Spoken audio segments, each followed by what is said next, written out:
नमस्कार, कशिश न्यूज के इस स्पेशल बुलेटिन ग्राउंड जीरो में आपका स्वागत है। आपके साथ मैं हूं करिश्मा। इस स्पेशल बुलेटिन में हम आपको गांव से लेकर शहरों तक की खबरों से रूबरू करवाते हैं। हमारे संवाददाता ग्राउंड जीरो से खबरों के पीछे की सच्चाई आप तक पहुंचाते हैं। इस बुलेटिन में हमारे संवाददाता ग्राउंड जीरो से आप तक खबरों के पीछे की सच्चाई पहुंचाएंगे और साथ ही कुछ और अहम खबरों से आपको रूबरू करवाएंगे। तो चलिए इस स्पेशल बुलेटिन की शुरुआत करते हैं। आपदा संक्रमण का दौर पूरे भारत में है, बिहार में है और आपदा इस संक्रमण के दौर में संविदा पर नियुक्त संविदाकर्मी हड़ताल पर चले गए। 27,000 संविदाकर्मी हड़ताल पर चले गए हैं। होम आइसोलेशन में, हड़ताल तो आप नहीं कर सकते, होम आइसोलेशन कर सकते हैं। और इन्होंने इस बात की जानकारी आज से कई दिन पहले राज्य सरकार, स्वास्थ्य विभाग और स्वास्थ्य विभाग के प्रधान सचिव को दे दीजिए। इनका कहना है कि अन्य स्वास्थ्यकर्मी जो काम करते हैं वही हम भी करते हैं, लेकिन इन्हें सुविधा नहीं मिलती, इनका वेतन कम है। इन्हें अन्य स्वास्थ्यकर्मियों की तरह जो सरकारी हैं उसका आधा इन्हें व्यवस्था जो है सरकार का वो नहीं मिल पाता। अब देखिए, सवाल सीधा है कि आपदा के संक्रमण के दौर में इनके हड़ताल को समर्थन कितना मिल पाएगा ये कहना, लेकिन इनका कहना है कि 50% से ज़्यादा जो वैक्सीनेशन का काम है, जो स्वास्थ्य के क्षेत्र अन्य काम है, वो प्रभावित हुआ। राज्य स्वास्थ्य संविदा कर्मचारी संघ के तरफ से आज 27,000 संविदाकर्मी होम आइसोलेशन में हैं।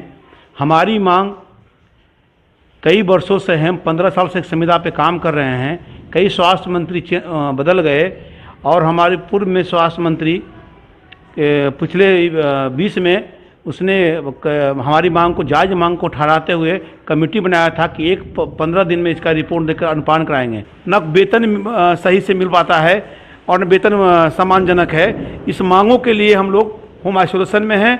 आज 12 तारीख को 50% काम बाधित हुई है सरकार के, इसके लिए हम लोग क्षमा भी चाहते हैं। इन लोगों की नियुक्ति कई साल पहले हुई थी और इन्होंने कहा कि हमारी नियुक्ति के बाद लगातार हम लोग गुहार लगाते रहे। एक कमेटी भी बनाई गई, कमेटी ने हम लोग से बातचीत की और कई मुद्दों पर सहमति बनी। संक्रमण के दौर में भी हम लोगों ने कहा था, पहले संक्रमण के दौर में, कि हमारे साथ इंसाफ होना चाहिए, लेकिन नहीं हुआ। स्वास्थ्य विभाग के प्रधान सचिव को हमने कई बार कहा, स्वास्थ्य मंत्री को कहा, लेकिन सभी लोग आश्वासन देते, लेकिन इनके साथ कुछ नहीं हुआ। इनका ये भी कहना है कि अब समय आ गया है फैसला लेने का। इनका कहना है कि संक्रमण के दौर में जब वो बीमार पड़ते हैं तो इन्हें NMCH, PMCH और प्राइवेट हॉस्पिटल में इन्हें कहा जाता है, जगह नहीं मिलती, इन्हें कहा जाता है कि आप प्राइवेट हॉस्पिटल में जाके इलाज कराएं। सवाल सीधा है, जाएँ तो कहाँ जाए। इनकी मांगें हैं, इनका वेतन वृद्धि किया जाए, अन्य स्वास्थ्यकर्मियों की तरह इनको सुविधा दी जाए, और अगर सरकार इस पूरे मामले पर अगर राजी नहीं होगी तो इनका कहना है कि 25 मई को ये लोग सामूहिक तौर पर इस्तीफा दे देंगे और कह सकते हैं उसके बाद ये लोग स्वास्थ्य विभाग छोड़ देंगे। सवाल बहुत सीधा है, संक्रमण के दौर में सरकार को देखना होगा कि आखिर इनकी मांगों का क्या होगा। सवाल सीधा है, आपदा के दौर में इनके हड़ताल को पूरी तरह से समर्थन करना नहीं करना ये अलग बात है, लेकिन कहीं ना कहीं इनके वाजिब मांगों को इनकी मांग है कि हमारी वाजिब मांगों को देखा जाए। सवाल बहुत सीधा है कि आखिर सरकार इनकी मांगों को कब तक मानेगी। क्या सरकार 25 मई तक इंतजार करेगी या उससे पहले ही सरकार इस पूरे मामले में कार्रवाई करेगी। मुर्गोबालम, कशिश न्यूज, पटना। इन दिनों कोरोना के कहर से त्राही त्राही कर रहा है। ऐसे में हम सबसे अपील करते हैं कि घर में रहें, सुरक्षित रहें। इन दिनों बाघमारा का BCCL तिलाटार अस्पताल इन दिनों सुर्खियों में बना हुआ है। पूरा देश में इन दिनों अस्पतालों में बेड की कमियों का रोना रो रहे हैं। आए दिन बिना बेड की मौतें हो रही हैं। हॉस्पिटल में बेड नहीं है, त्राही त्राही कर रहे हैं। ऐसे में बाघमारा का BCCL तिलाटार अस्पताल 30 बेडों का अस्पताल ये बना हुआ है। जो बेड पे आप देख सकते हैं, कुर्सियां रखी हुई हैं, ना कोई मरीज है। जिला प्रशासन समय रहते सचेत होकर कोविड अस्पताल में तब्दील करती है तो कईयों की जिंदगी और मौत बच सकती है। कि जिस तरह जिला प्रशासन और झारखंड सरकार बेड उपलब्ध कराने के लिए, ऑक्सीजन उपलब्ध कराने के लिए हर संभव प्रयास कर रही है, वही BCCL का यह गंदा रवैया शर्मसार करता है। कतरात स्थित तिलाटान क्षेत्रीय अस्पताल में 30 बेडों का हॉस्पिटल, ऑक्सीजन के सिलेंडर लैट्रिन पे पड़े हुए हैं, बेड खाली है। अगर इससे भी अगर अच्छी तरह चालू कर दिया जाए तो जिला प्रशासन और जो कोविड के मरीज हैं उस पर बोझ कम पड़ेगा। रहते हुए भी बीसीसीएल आज उदासीन बना हुआ है। मिनी रत्न कहे जाने वाले बीसीसीएल इन दिनों कोविड का भी ख्याल नहीं रख रहे हैं। समय रहते यदि इस अस्पताल को चालू कर दिया जाएगा तो कितने की जिंदगियां बच जाएगी। पटना सिटी में आज सुबह सुबह एक डूबने वाली महिला को स्थानीय लोगों ने बचा लिया। मामला पटना सिटी के मंगल तालाब का है। मंगल तालाब के पास एक अनजान महिला आज सुबह सुबह पहुंचती है और तालाब के पास काफ़ी देर खड़ी रहती है। हाथ में पर्स ली हुई महिला को एक व्यक्ति देखता है। कुछ व्यक्ति को महिला की हरकत संदिग्ध लगती है। व्यक्ति वहां पर रुक कर देखता है। थोड़ी देर बाद जो है महिला पानी में धीरे धीरे उतर जाती है और डूबने लगती है। स्थानीय लोग और कुछ लोग जो वहां पर पहले से मौजूद थे महिला को डूबते देख लोगों से मदद की गुहार लगाते हैं। काफ़ी देर तक लोगों की खोज होती है जो तैरना जानते हो, मगर कुछ देर बाद जो है तैरने वाले लोग मिलते हैं और लोगों के प्रयास के बाद जो है 2 लोग पानी में उतरकर उस डूबती हुई महिला को बचा देते हैं। महिला पटना के कंकड़बाग थाना अंतर्गत टीटीएस कॉलेज के पास अपने पिता के घर में रहती है। महिला विवाहिता है और अपने पति से झगड़ा होने के बाद जो अपने माता पिता के साथ भाई के साथ रहती है। बचाई हुई महिला की तरफ से जब पूछताछ होती है तो महिला ने बताया कि उसके पति के साथ उसका झगड़ा हो गया है और झगड़ा होने के बाद जो है वो अपने पिता के घर पर रहती है। पटना के रहने वाले हैं। अच्छा, तो यह पटना सिटी है?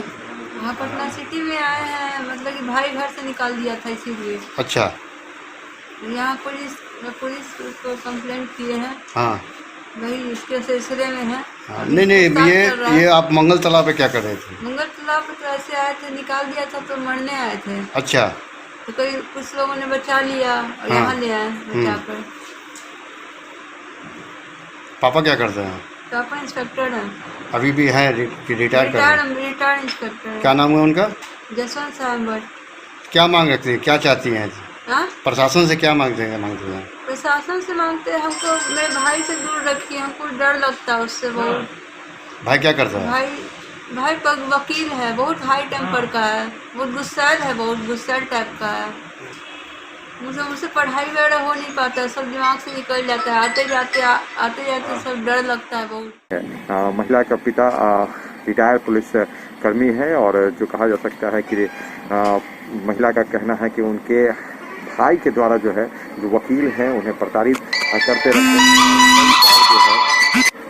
कई बार जो है उन्हें प्रताड़ित करने के कारण वो डर के मारे जो है आज सुसाइड करने के लिए पहुंची थी। मंगल तालाब सुबह सुबह पहुंची थी और सुसाइड करने के लिए जो प्रयास कर रही थी उस समय असफल हो गए। स्थानीय लोगों ने देखकर उन्हें जो है बचा लिया और लोगों के प्रयास से जो है उस महिला को सुरक्षित रख दिया। इस पूरे मामले में जो है पुलिस जो है छानबीन कर रही है और महिला से जुड़ी हुई जानकारियों को लेकर जो उनके परिजनों तक ये सूचना पहुंचा दी गई कि महिला को सुरक्षित रखा गया है और महिला से जो संबंधित जो जुड़े हुए मामले हैं उनके परिवार के लोगों को बता दिया गया। परिवार के लोग भी जो है थाने पहुंचकर महिला को जो है अपने साथ ले जा रहे हैं। पुलिस लिखित कार्रवाई के साथ जो है महिला को उनके परिवार के लोगों को सुरक्षित सौंप चुकी है। लाशों की अंबार की खबर चलने के बाद बक्सर जिला प्रशासन पूरी तरह सक्रिय हुआ और बड़ा खुलासा हुआ है।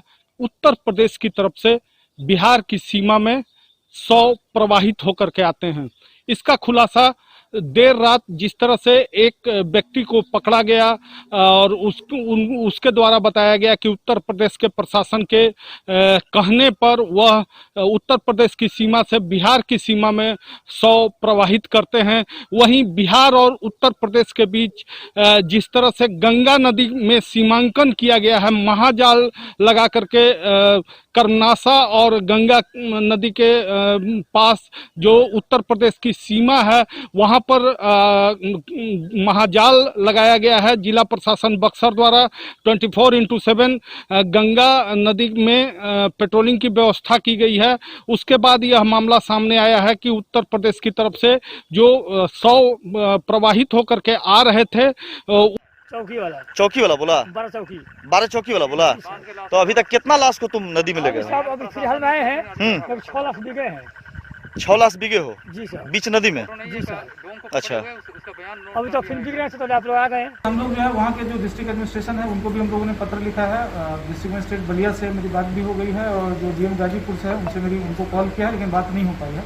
हम लोग एक कोऑर्डिनेशन का भी ये कर रहे हैं और साथ साथ हम लोग वहाँ पे पेट्रोलिंग का भी व्यवस्था हम लोग करेंगे कि क्या कारण से यहाँ पे आ रहा है लाश, विभिन्न नाव से हम लोग पेट्रोलिंग वहाँ पे कराएंगे। उसमें से आज करीब 600 महाजाल में फंसे हैं और जिला प्रशासन के इस दावे को पुख्ता बल मिलता है कि उत्तर प्रदेश की तरफ से बिहार में लाशों का ढेर आ रहा था और आज बक्सर जिला प्रशासन पूरी तरह गंगा की स्वच्छता सफाई के लिए तत्पर हो चुका है।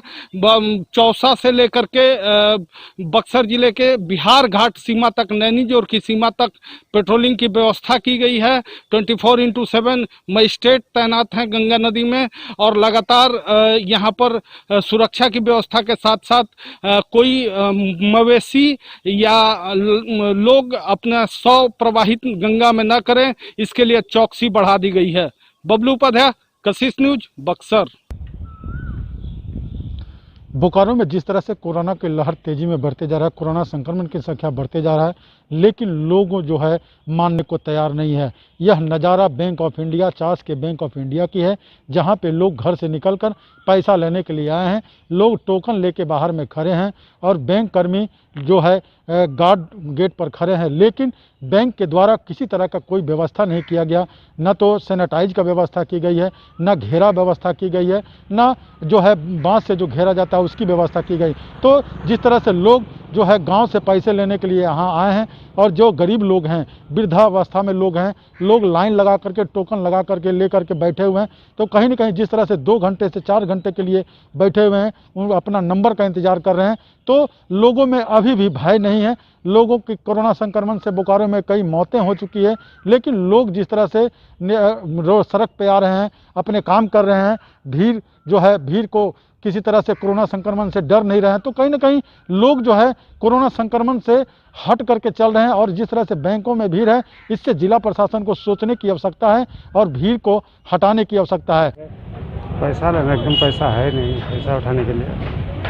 ऑनलाइन ट्रांजैक्शन नहीं करते? नहीं, ऑनलाइन ट्रांजैक्शन तो नहीं है। जरूरी पैसा है, इसलिए पेंशन के लिए पैसा नहीं है घर में, तो पैसा लेने के लिए आए हैं। सर सुबह 10 बजे से सबको टोकन बांट देते हैं, ठीक है, कि नंबर द्वारा बुलाएंगे 5-5, 10-10 के जैसे लोग निकलेंगे वैसे वैसे हम अंदर कर लेंगे। लेकिन ये लोग क्या करते हैं कि नहीं, पहले हमको घुसने दीजिए। हम क्यों घुसाएंगे दूसरे को? जब तक आपका नंबर नहीं आएगा, थोड़ा दूर में रहिए, डिस्टेंसिंग बना के रखिए। जिला प्रशासन अपनी तरफ से कार्रवाई कर रही है कि संक्रमण से बचें, भीड़ से हटे रहें, 2 गज की दूरी रखें, सैनिटाइज करें, हाथ धोएं। लेकिन जिस तरह से बैंकों में भीड़ है और जो बाहर से दूर से लोग आए हैं पैसा लेने के लिए, तो जिस तरह से भीड़ है, न तो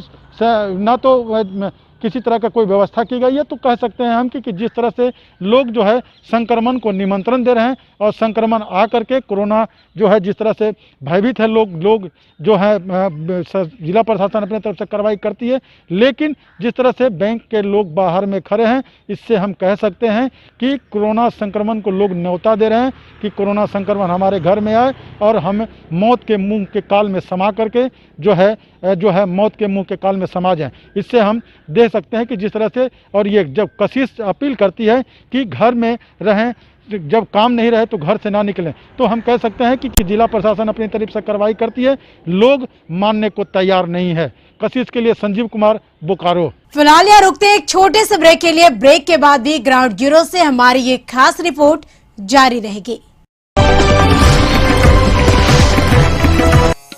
योग से तन स्वस्थ हो।